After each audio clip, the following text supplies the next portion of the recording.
আসসালামু আলাইকুম, welcome to Anas cooking.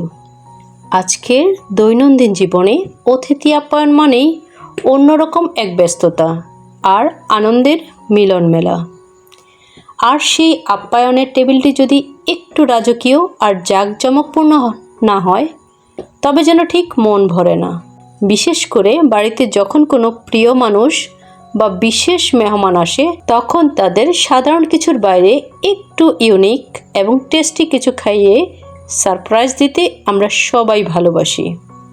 সাধারণত আমরা বিফ দিয়ে কালাভুনা খেয়ে অভ্যস্ত, কিন্তু আজ আমি আপনাদের জন্য নিয়ে এসেছি মুরগির মাংসের কালাভুনা, যা স্বাদে এবং ঘ্রাণে কোনো অংশেই কম নয়, বরং এর টেক্সচার এবং লুক মেহমানদের নজর কাটতে বাধ্য। যারা বিফ খেতে পছন্দ করেন না বা ঝটপট মেহমানদারিতে একটু ভিন্ন মাত্রা যোগ করতে চান, তাদের জন্য এই রেসিপিটি একদম পারফেক্ট।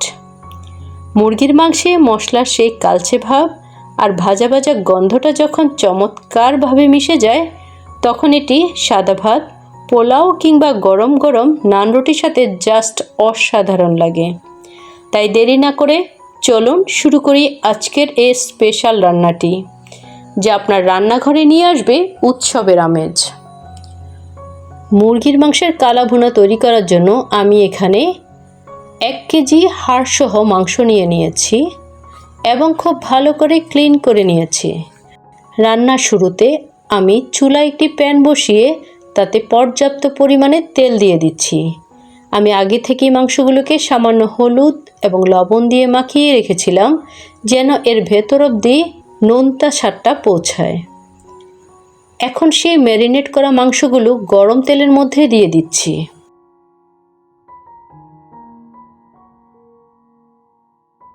কালা ভুনার ক্ষেত্রে মাংসগুলো একটু সময় নিয়ে ধৈর্য ধরে উল্টে পাল্টে ভেজে নেওয়া খুব জরুরি, কারণ এই ভাজাটাই মাংসের গায়ে সেই সুন্দর গাঢ় কালার আনতে সাহায্য করবে।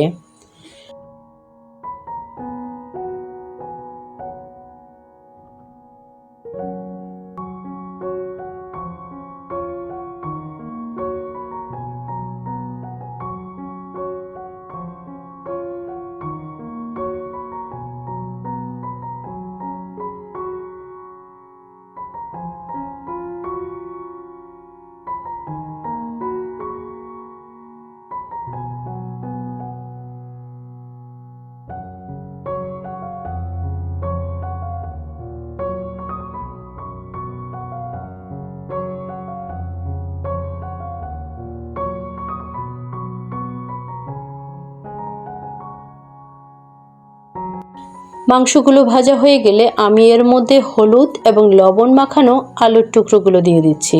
কালা ভুনায় আলুর ব্যবহার করলে ঝোলটা যেমন ঘন হয় তেমনি খেতেও খুব ভালো লাগে, আর বিশেষ করে আমার বেবি পছন্দ করে, এজন্য আমি কালো ভুনায় আলুটা ব্যবহার করেছি।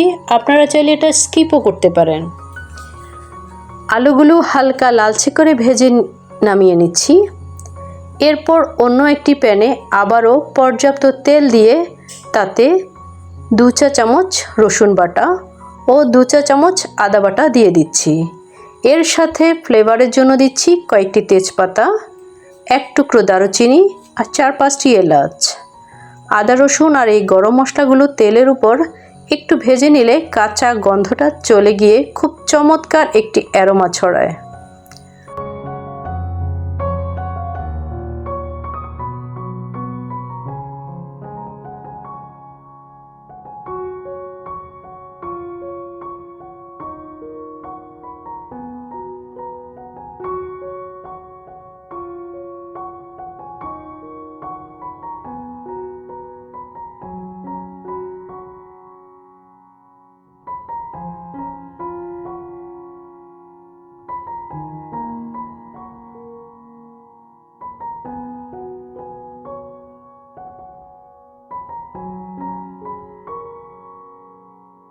মশলা ভাজা হলে আমি এর মধ্যে 1 কাপ কুচি করা পেঁয়াজ দিয়ে দিচ্ছি।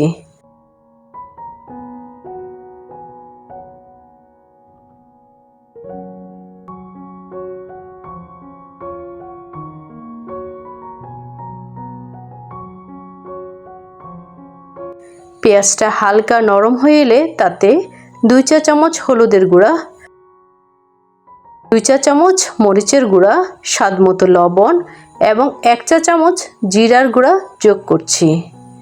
এর সাথে আমি রেডিমেড মুরগির মাংসের মশলা ব্যবহার করছি, যা রান্নার স্বাদকে আরও বাড়িয়ে দিবে। সামান্য পানি দিয়ে মশলাগুলো খুব ভালো করে কষিয়ে নিতে হবে, যাতে তেলের উপর মশলাটা সুন্দরভাবে ভেসে ওঠে। মনে রাখবেন, যত ভালো করে কষাবেন আপনার কালা ভুনার কালার তত বেশি ডিপ এবং সুন্দর হবে। এখন কষানো মশলার মধ্যে আগে থেকে ভেজে রাখা সেই মাংস এবং আলুগুলো দিয়ে দিচ্ছি। মাংস আর আলুগুলো মশলার সাথে খুব ভালো করে নেড়েচেড়ে মিশিয়ে নিতে হবে, যাতে মশলার প্রতিটি কণা মাংসের গায়ে লেগে যায়।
এ পর্যায়ে আমি প্যানটি বদলে বড় একটি পাত্রে নিয়েছি, কারণ ছোট পাত্রে কষানোর সময় নাড়াচাড়ায় সমস্যা হচ্ছিল এবং সঠিক অ্যাকোমোডেশন পাচ্ছিলাম না।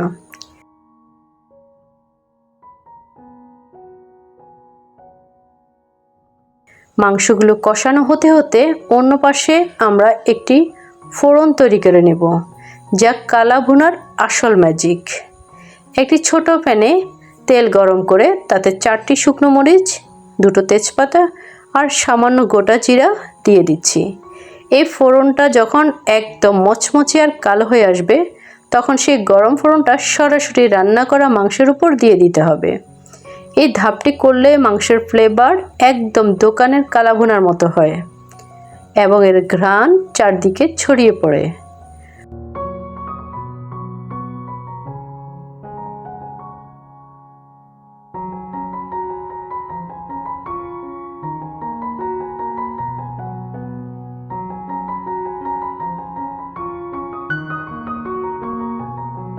সবশেষে হালকা আছে ঢাকনা দিয়ে ঢেকে কিছুক্ষণ রান্না করলেই তৈরি হয়ে যাবে আমাদের জিভে জল আনা মুরগির মাংসের কালা ভুনা।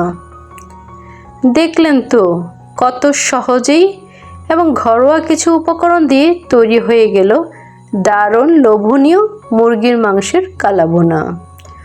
অতিথি আপ্যায়নে কিংবা পরিবারের সাথে যে কোনো উৎসবে এই রেসিপিটি একবার ট্রাই করে দেখবেন। সবাই আপনার রান্নার প্রশংসা করতে বাধ্য।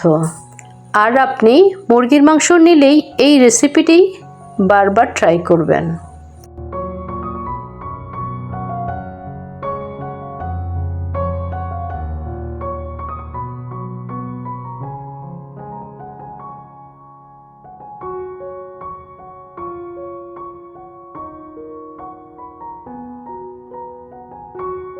আমার আজকের এই ভিডিওটি যদি আপনাদের বিন্দুমাত্র উপকারে আসে বা ভালো লেগে থাকে, তবে অবশ্যই ভিডিওতে একটি লাইক দেবেন এবং কমেন্ট করে জানাবেন আপনাদের কেমন লেগেছে।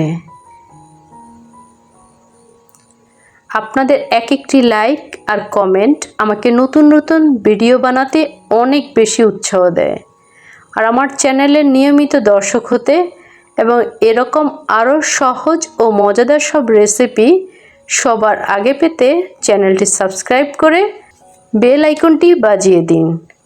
যারা ইতিমধ্যে আমার সাথে আছেন তাদের জানাই অসংখ্য ধন্যবাদ। সবাই খুব ভালো থাকবেন, সুস্থ থাকবেন এবং আয়ান্স কুকিংয়ের পাশেই থাকবেন। আজকের মতো এখানে বিদায় নিচ্ছি। ওকে, আল্লাহ হাফেজ।